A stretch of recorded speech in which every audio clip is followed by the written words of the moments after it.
After you've been around bluegrass or country music for a while, you hear about places with names like these.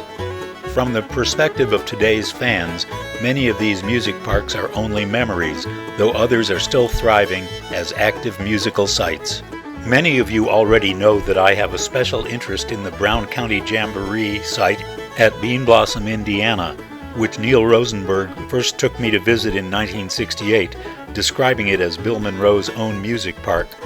This paper is an attempt to better understand and put into a more general context parks similar to the one at Bean Blossom, and to try to both propose and answer some very basic questions about them. For the most part, these places have come and gone without much written notice, except in the most ephemeral literature of country music and bluegrass. As the Williamsburg historian Lyman Butterfield might have put it, these sites have mostly existed below the level of historical scrutiny. Given the dearth of data, how can we answer these most basic questions about them? The what, where, when, why, and how of them. In his landmark history of bluegrass, Neil briefly described country music parks in the terms noted here, emphasizing their simplicity, their rural settings and accessibility from urban centers, and their offering of Sunday shows and music contests to family audiences. Neil also asserted that they existed as early as the 1930s and that the decade of their greatest importance was the 1950s.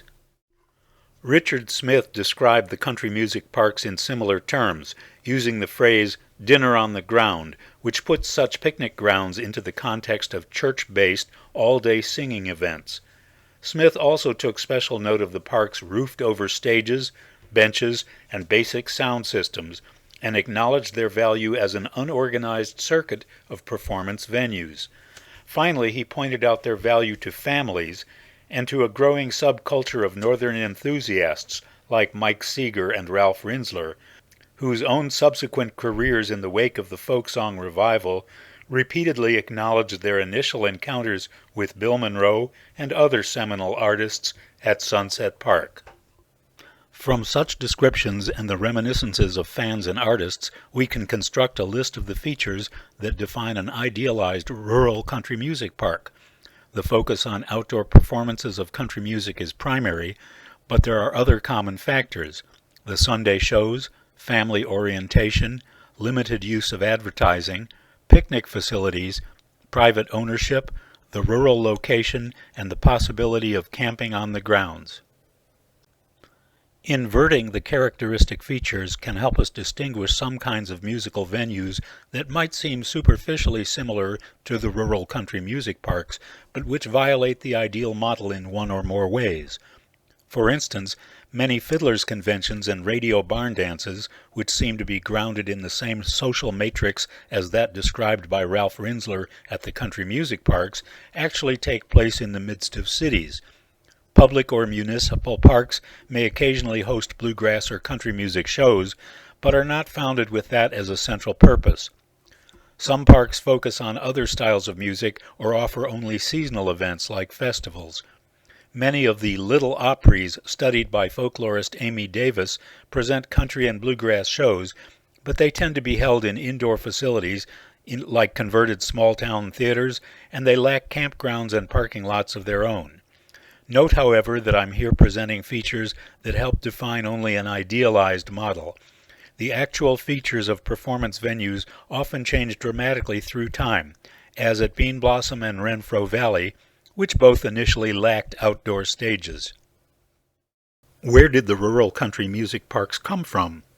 It's difficult to say by just scanning the literature of bluegrass. A few individual histories of such music parks have been compiled, like Henry Koretsky's 2003 Bluegrass Unlimited article on the demise of Sunset Park, but these studies often fail to point to antecedent forms and concepts. Part of the answer lies in the history of parks as a cultural category.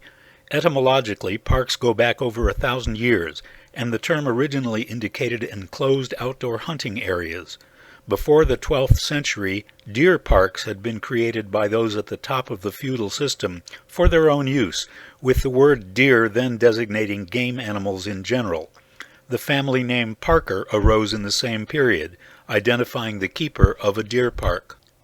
The modern era of amusement parks began with the Chicago Columbian Exposition of 1893, the last of the 19th century World's Fairs, which inaugurated the Ferris wheel and other rides and presented them to an eager public in conjunction with a carnival-like midway. In the aftermath of the Columbian Exposition, private developers began to create the first of the modern ride-centered amusement parks. All used music to some degree, but a few made popular and classical musical performances a key part of their draw for the urban public. Of course, country music parks couldn't exist until the country music industry itself gained a lasting foothold in the mid-1920s, and so the earliest country music parks were not created until the 1930s. Transportation to the parks was always an issue. The first wave of music-themed modern amusement parks followed the explosion of urban light electric railway construction from 1890 to 1905. The so-called trolley parks were typically built at the end of the line as suburban amusement parks by the trolley companies. These early amusement parks were all simple operations consisting of picnic facilities, dance halls, restaurants, games, and a few amusement rides, often located on the shores of a lake or river. In the Philadelphia area, there were 4 such parks, all of which brought the urban streetcar ridership into park-like rural settings. By far the most important was Willow Grove Park, constructed on 100 acres and featuring 3 picnic grounds, a 4-acre lake with a spectacular electric lighted fountain, many restaurants and concessions, 50,000 electric lights to allow evening use of the park, a mountain railroad, really a roller coaster, and a special focus on musical amusements.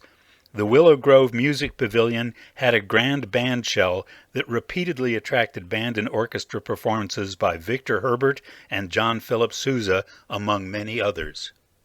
Suburban Chicago's century-plus-old Ravinia Park, which bills itself as North America's oldest music festival, is a 36-acre suburban site, dedicated from its inception as a summer venue for classical music and opera. It, too, was created to help stimulate train ridership on the Chicago and Northwestern Railway.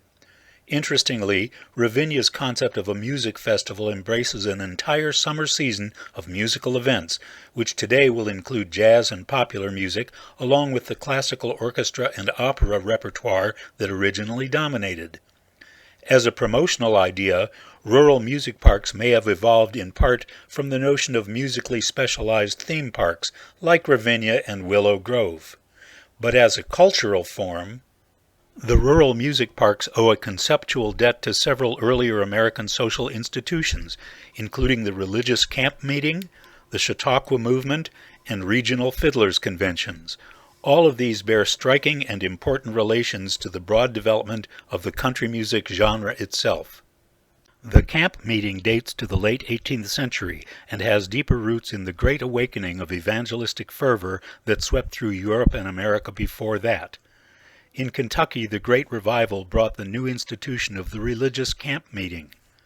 Camp meetings were created by early American Methodist, Presbyterian, Pentecostal, Baptist, and other Protestant churches to facilitate the gathering of dispersed rural congregations for revivals of worship and fellowship. Often held annually in wooded areas, as shown in this series of early engravings and paintings, the camp meetings brought together like-minded families who lived in tents or covered wagons, and who also constructed makeshift shelters, often called brush arbors. In areas where the annual camp meeting succeeded and flourished, the original brush arbor was frequently replaced by an open-sided tabernacle or pavilion, under which the participants could meet for singing, worship, and socializing. Outdoor stages were often constructed at some early 19th century camp meeting sites, and their simple design seemed to directly prefigure that of many music park stages. The camp meetings also prefigured the rural country music parks and Bluegrass festival parks in another important respect: the expectation that visitors might literally camp on the grounds for the duration of an extended multi-day event. Another source for the music park idea was the Chautauqua. This late 19th and early 20th century movement took advantage of natural or park environments to provide an appropriate context for fresh, informal presentations of music and art intended to ennoble or uplift audiences. The original Chautauqua Lake Sunday School Assembly was created at a rural western New York State site in 1874 as an educational experiment in out-of-school vacation learning. Here is the original Chautauqua Auditorium, which despite its name was an open-sided pavilion that shaded and protected both the musicians or lecturers and their audience. The Chautauqua institution quickly succeeded and broadened almost immediately beyond courses for Sunday school teachers to include academic subjects, music, art, and physical education. A wave of development of daughter Chautauqua institutions followed, spreading and diffusing across the United States, bringing summertime outdoor lectures, dramatizations, and performances, particularly musical performances, to large numbers of Americans. In many states, both public and private institutions created special parks in attractive natural settings for the use of the daughter Chautauquas.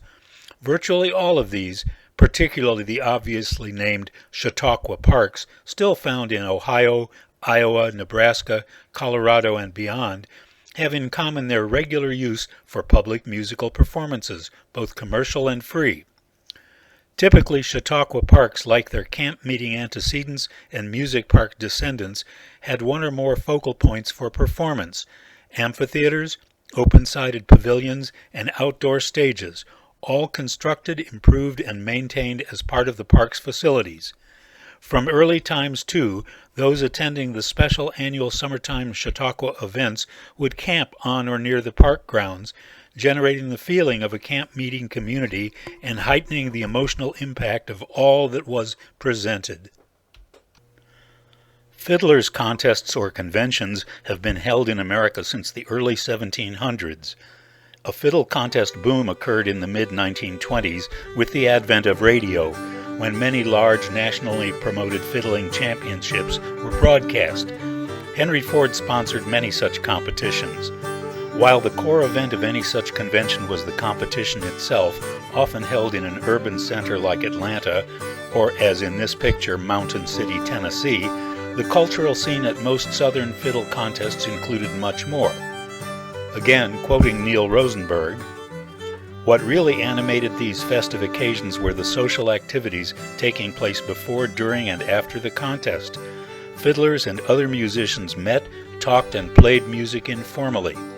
Usually the formal portions of the contest were held on a stage, often covered or indoor, but much informal activity took place outside in the warm southern sun.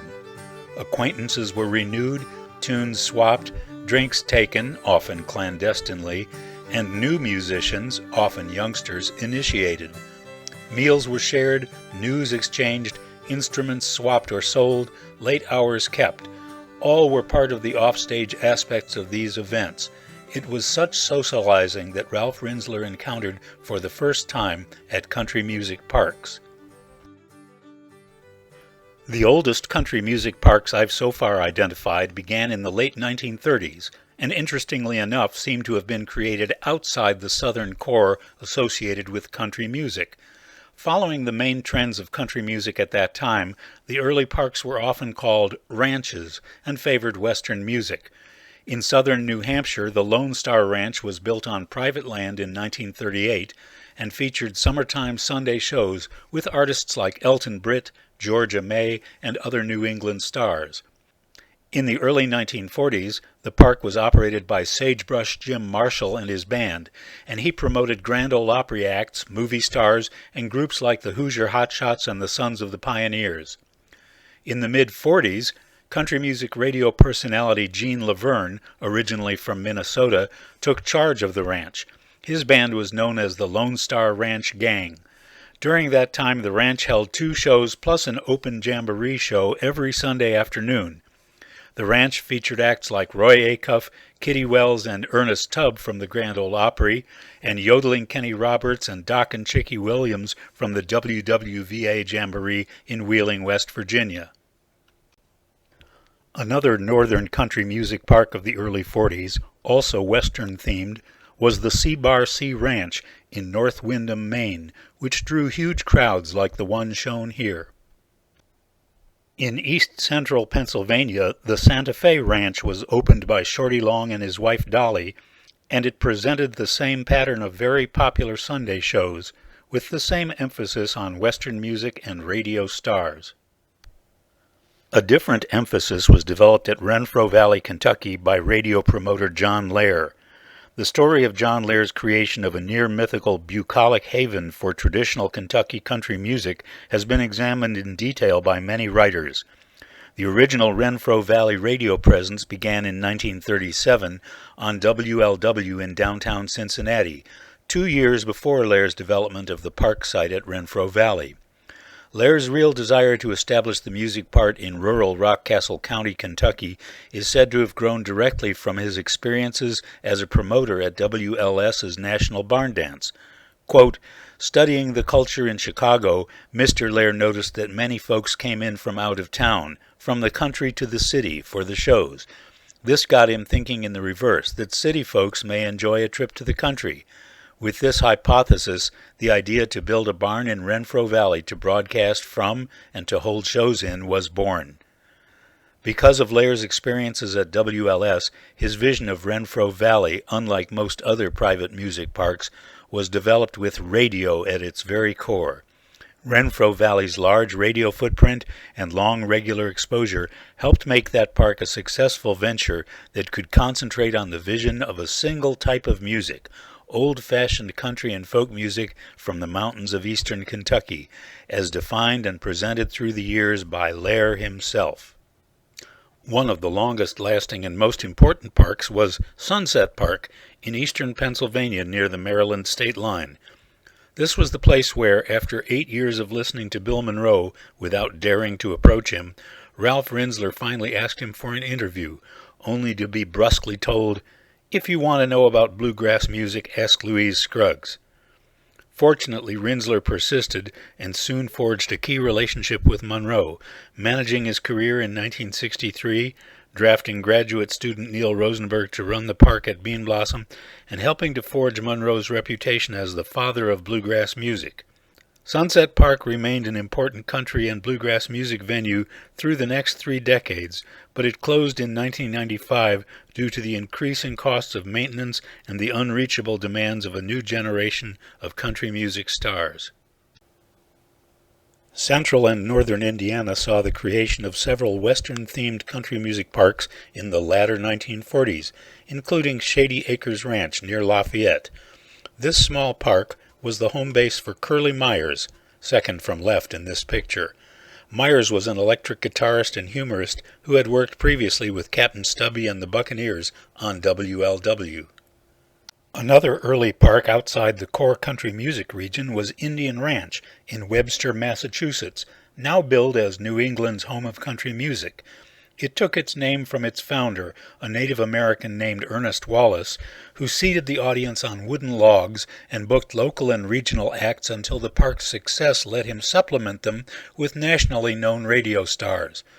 Indian Ranch continues to thrive, offering modern-day acts like George Jones, Brad Paisley, Keith Urban, and Trace Adkins. Right after World War II, the idea seems to have really taken hold among artists across a wide swath of eastern, southern, and middle Atlantic states that it would be a good thing to create and own their own parks. By 1948, Roy Acuff had purchased and upfitted the old hotel and park at Dunbar Cave near Clarksville, Tennessee. He held occasional concerts there himself and also promoted other popular music shows at the mouth of the cave by such luminaries as Benny Goodman and Tommy Dorsey. In central Ohio, one of the key parks was Hillbilly Park, which began in 1947. Hillbilly Park's outdoor stage clearly emphasized a Western or agrarian theme.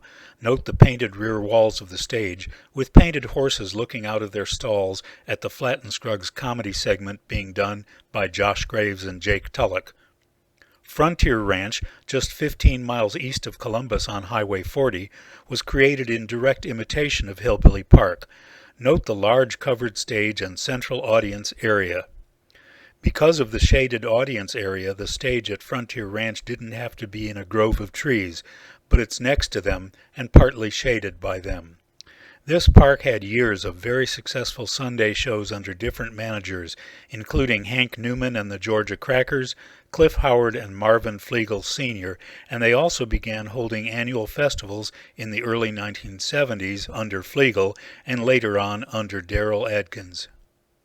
There are other important old music parks everywhere. Watermelon Park held regular weekend shows in the early 1950s and was the site of the first outdoor all-day multi-band bluegrass concert in August of 1960.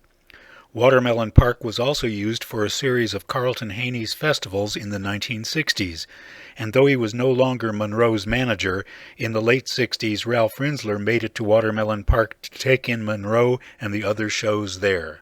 Here's a view of Watermelon Park's very basic stage for the 1967 festival.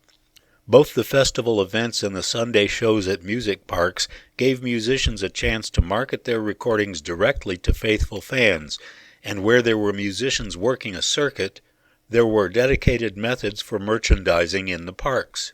Most of those little parks, couldn't afford to have the real big ones, but sometimes they'd gamble and do that. When I was with Jimmy Martin, he would give you so many records of different kinds of records, and he'd put them in these boxes, and this box was yours, and this box was yours, and you go through the audience. Jimmy Martin records, Jimmy Martin, Widowmaker, this world is not my home. It would go in and out those benches down there hollering, selling albums. We didn't sit at the table. At Tarrytown, a park in southern Tennessee, the stage had no cover, but here's a Jerry Lee Lewis show going on. The ads and posters on the stage front tie this picture to the area. There are signs for restaurants and car dealers in nearby Decatur, Alabama, and posters list upcoming dances and another Sunday show with Farron Young. After the 1970s, music parks began to proliferate again and began to be found increasingly in the mountainous Appalachian region. While they didn't always continue the Sunday show tradition, the newer parks were more substantial and better planned.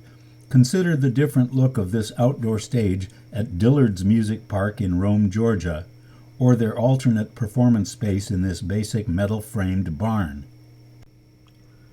At Cumming, Georgia, the Lanierland Music Park began with country shows in a leaky tent, but soon created a modern pavilion and other improvements. As music parks continued to be created, more stylistically specialized parks became viable, so the parks might actually use the word bluegrass in their name, or they could identify with gospel singing, whether bluegrass or southern gospel, or perhaps even a wider range of musical styles grounded in Christian gospel belief and musical traditions. Modern parks like the Spirit of the Suwannee don't typically organize regular Sunday shows in the old format, but they now host both annual bluegrass festivals and, typically, other musical events for which the infrastructure of the park is suitable. This impressive modern stage layout at Dominion Valley Park in Virginia seems to provide shade for the onstage musicians and dancers, but it leaves everyone else out in the sun. The ownership of modest-sized parks often changed through the years, though typically not as often as the change in managers. At the Country Stage Music Park in Nova, Ohio, the new owners acquired both indoor and outdoor stage facilities, including this bingo hall where the Sunday show house band is playing. There was plenty of room for RV campers and vans to form a temporary festival community of jammers. As fewer and fewer parks kept up the old Sunday show schedule and reliance on a local house band and traveling stars, more and more parks were created just for use at periodic bluegrass festivals, as with Ralph Stanley's Memorial Music Park. Beginning in 1979, the Appalachian Fiddle and Bluegrass Association created one of these newer festival parks at Wind Gap, Pennsylvania. No regular Sunday shows have ever been held here, just 3 annual weekend festivals and a series of Saturday shindigs or jam sessions. Another good example of a modern bluegrass festival park is Bass Mountain Bluegrass Park in North Carolina. Here's a photo from last year, after Josh Williams had joined Rhonda Vincent's band. In planning and constructing this park, the Bass Mountain boys noted in a BU article that they tried to improve on previous parks they knew about in many ways. For instance, in accommodating dancers by building a covered dance platform off to the side of the main stage, so that dancers would not obstruct the view of fans who wanted to concentrate on the performing bands. In Indiana, there have been at least 10 country music or bluegrass parks through the years.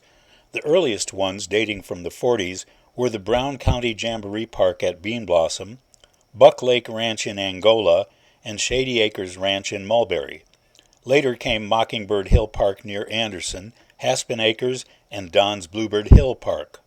I'd like to approach the end of this presentation by reconsidering the park at Bean Blossom. Though unique in many ways, it has also at times been a clear example of the rural country music park ideal, with Sunday shows, house bands, a vibrant campground and parking lot scene, and always the kind of socializing that Neil Rosenberg noted as a feature of the fiddle contests and Sunday park shows. The first real organized shows on the site were held in a huge tent in 1941, and masterminded by square dance promoter Guy Smith, seen at the lower right in one of his satin cowboy shirts. Among the early regular cast members were the Doyle sisters, Nettie and Juanita, who usually performed in homemade Western or cowgirl costumes, but they also occasionally put on their hillbilly clothes and sported blacked-out teeth, as seen on the right with their childhood friend Anna Gowd. As with many other long-lived parks, the actual name of the place changed through the years, as did the signage and the actual physical facility for performance. The old barn at lower left was built in 1942 and 1943, and was used for Monroe's first June festival in 1967. The newspaper ad for that festival shows how Monroe avoided the word festival in favor of big bluegrass celebration, purportedly to avoid using Carlton Haney's term for such an event. Monroe's Bean Blossom festivals almost immediately gained a favorable reputation among bluegrass fans and pickers across the country, and the name Bean Blossom began at this point to metonymously refer to the park and the June festival, as well as to the town. As multi-day weekend festivals flourished, the comparisons with religious camp meetings and chautauquas became even more obvious. Bob Cantwell pointed out in his seminal article, Believing in Bluegrass, that Bean Blossom campers communed and socialized in a nonstop way that reinforced their virtual worship of the music and its stars. Juxtaposing images of the camp meeting stages and the 1968 outdoor stage at Bean Blossom suggests this continuity, at least superficially. The music parks also created other kinds of evanescent supporting structures and resources, like these rustic record sales tables whose construction Birch Monroe oversaw in the early 1970s, or the benches that Roland White and other bluegrass boys built in 1968, which were already seriously decaying by the mid-70s. You can also see in this slide that even the most old-fashioned music park stages tended to include features not needed at the camp meetings, like the back rooms visible on the right here, used for bands to unpack their instruments and tune up before a show. The Brown County Jamboree Park at Bean Blossom had features that were deliberately developed in a perceived rustic or rural style. The 1943 barn used slab wood posts to hide the stage's footlights, and the stage itself suggested the exterior of a log cabin, decorated with old rusting farm tools and implements. The deliberate bucolic trappings of the park surely helped, for a while, not only to reinforce the old-fashioned or nostalgic aura of the music, but also to diffuse visitors' negative reactions to the lack of modern toilets, showers, and other park concessions. Campers were there to pay attention to the music, and despite the rudimentary features, the place thrived and imbued attendees with the sense that they were both insulated and isolated from the outside modern world. This would keep the focus within this cultural scene almost entirely on music and musical activities. Yet at Bean Blossom, as at all the other parks that last more than a few years, the old features and facilities have to be upgraded to ensure commercial survival, if not success. Even while Bill Monroe still owned the park, there were huge changes. The Sunday shows ended in the early 1980s.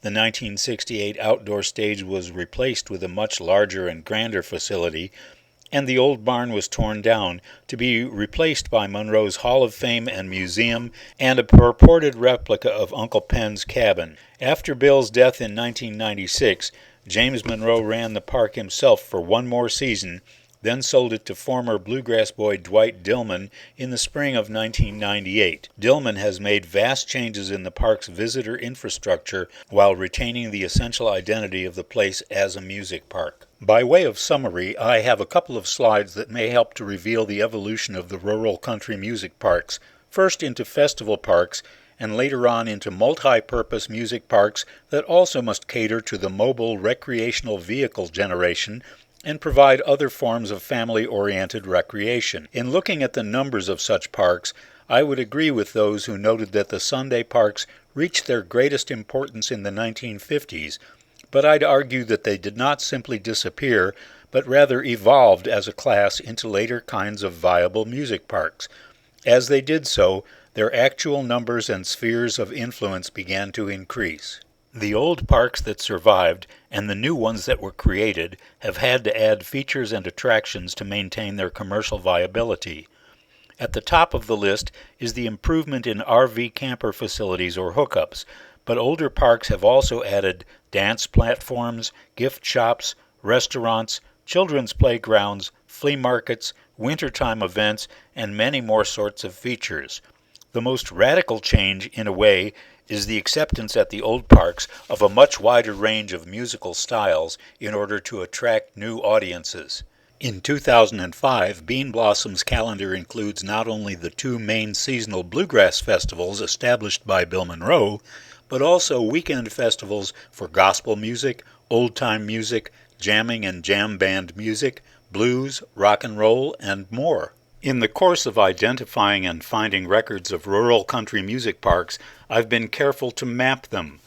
This summary map shows almost all that I know of so far, and suggests that while some of the earliest ones were built on the periphery of the core country music region, later ones began to pop up in the hills and mountains of the eastern United States, roughly along the whole extent of the Appalachian Highlands. I'll conclude with a call for additional research on this topic. Much more documentation of these ephemeral sites remains to be done, and the routes and timing of their regional dissemination might be addressed by trying to build maps like the preceding one, but in a chronological series. Finally, those who are writing about or interviewing bluegrass and country music stars should strive to describe and document the experiences that fans and artists have shared at these important but neglected parks. Thanks for your kind attention.